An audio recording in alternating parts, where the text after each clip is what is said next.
कुरुक्षेत्र लोकसभा से इंडिया गठबंधन के समर्थित उम्मीदवार डॉक्टर सुशील गुप्ता हमारे साथ हैं। तो हम जानते हैं किन मुद्दों पर यह कुरुक्षेत्र लोकसभा में आए हैं और जनता के बीच किन मुद्दों को लेकर जा रहे हैं, ताकि यह जान सके कि जो भी कैंडिडेट यहाँ से आता है क्या आने वाले समय में क्या विकास कार्य वो अपने समय में कराएंगे। इन्हीं सभी तमाम मुद्दों पे हम डॉक्टर सुशील गुप्ता जी से बात करते हैं और जानते हैं किन मुद्दों के लेकर हुआ है कुरुक्षेत्र लोकसभा में आए हैं और जनता की ज़रूरत क्या है।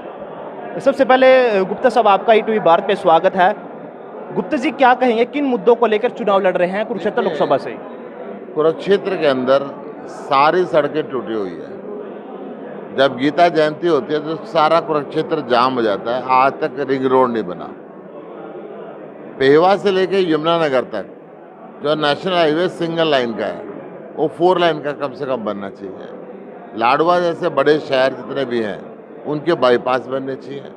कैथल की बात करूं, मैं पुंडरी की बात करूं, कलायत की बात करूं, शाहबाद की बात करूं, पेहवा की बात करूं, गुलाचिका की बात करूं, लाडवा की बात करूं, रादौर की बात करूं, थानेसर की बात करूं, सब जगह परेशानियों का अंबार लगा हुआ है। नशा बहुत बढ़ गया है, युवकों को रोजगार मिल नहीं रहा। पूरे कुरुक्षेत्र जिले के अंदर एक भी सरकारी कॉलेज नहीं है बच्चों के लिए। लड़कों का एक भी सरकारी कॉलेज यहाँ पे नहीं है। आज बेरोजगारी चरम सीमा पे है। बच्चे अपनी ज़मीन बेच बेच के अब विदेश की तरफ रास्ता कर रहे हैं। चारों तरफ एक परेशानी है।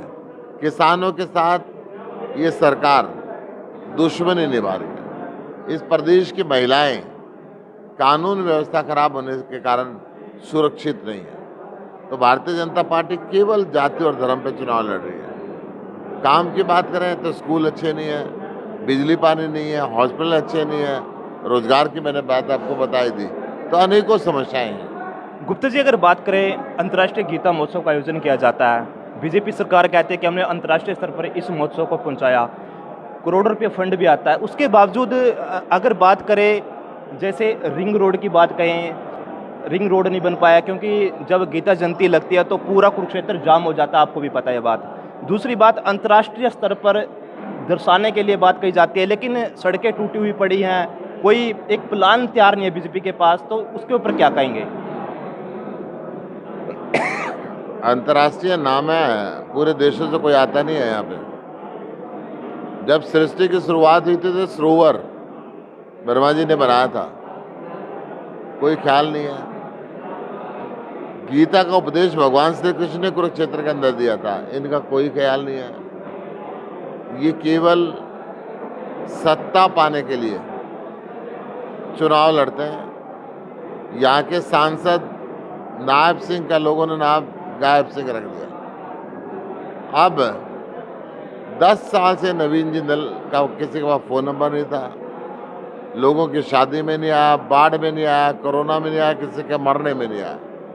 अब वो चुनाव लड़ते हैं। देश के प्रधानमंत्री उनके ऊपर 1,86,000 करोड़ रुपए कोयला चोरी का आरोप लगाते हैं, इसी कुरुक्षेत्र में आके लगाते हैं। अब बीजेपी वाले पूछ रहे हैं हम कोयले से कोहिनूर कैसे बनाए, चोर से सिपाही कैसे बनाए। ये बड़ी समस्याएं हैं। गुप्ता जी, अगर बात करें, नवीन जिंदल पहले कांग्रेस में थे, अब बीजेपी में जा चुके हैं और आप लोगों का इंडिया गठबंधन है, तो कांग्रेस के साथ आपका गठबंधन है।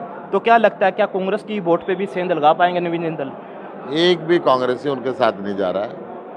भारतीय जनता पार्टी के लोग भी उनके साथ नहीं जा रहे हैं, क्योंकि लोग कहते हैं उनको ढूंढेंगे कहाँ, वो तो विदेश में ही रहते हैं। सांसद ऐसा चाहिए जो जनता के बीच में रहे, जनता के बीच में रह के जनता का काम करे।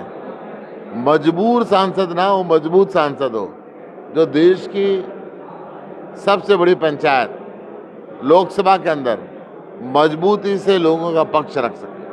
गुप्ता जी, अगर बात करें, अभय चौटाला ने कुछ समय पहले बयान दिया था, कुरुक्षेत्र में बयान दिया था कि अगर करनाल विधानसभा उपचुनाव में बीजेपी के खिलाफ सभी पार्टी एक उम्मीदवार उतारे तो वहाँ से जीत हासिल हो सकती है, नायब सैनी हार सकते हैं। लेकिन मेरा सवाल ये है, अगर वो करनाल उपचुनाव में यह बात बोल सकते हैं तो यहाँ उनको क्या जरूरत पड़ेगी? यहाँ भी तो बीजेपी के उम्मीदवार को हराने के लिए आपका समर्थन कर सकते थे। ये तो वही बताएंगे, आप उनसे ही पूछें, मेरा तो कुछ इस पर बोलना बनता नहीं। गुप्ता जी, एक अंतिम सवाल है, जैसे लोकसभा चुनाव नज़दीक आ रहे हैं तो बीजेपी का विरोध हो रहा है। बीजेपी के जो नेता हैं या जेजेपी पार्टी है लेकिन किसान संगठन का कहना है कि हमारी तरफ से किसानों को यह नहीं बोला गया कि उनका विरोध करें, तो उसके बारे में क्या कहेंगे? देखिए, ये तो कोई भी नहीं बोलता कि विरोध करें, परंतु लोगों की भावना है, लोगों को बड़ा दुख दिया उन्होंने, वो चीज़ें सामने आ रही हैं। देखिए, ये थे हमारे साथ कुरुक्षेत्र लोकसभा से इंडिया गठबंधन के समर्थित उम्मीदवार डॉक्टर सुशील गुप्ता, जिन्होंने कहा कि कई मुद्दों को लेकर वह कुरुक्षेत्र लोकसभा में उतरे हैं। शिक्षा, चिकित्सा पे काम करेंगे, सड़कें पे काम करेंगे। जो अंतर्राष्ट्रीय गीता महोत्सव है, उसको अंतर्राष्ट्रीय स्तर पर दर्शाने के लिए भी वह काम करेंगे। तो वहीं लोगों का खूब समर्थन मिल रहा है। आने वाले समय में देखना होगा कि यहाँ से कौन विजय रथ पर सवार होता है।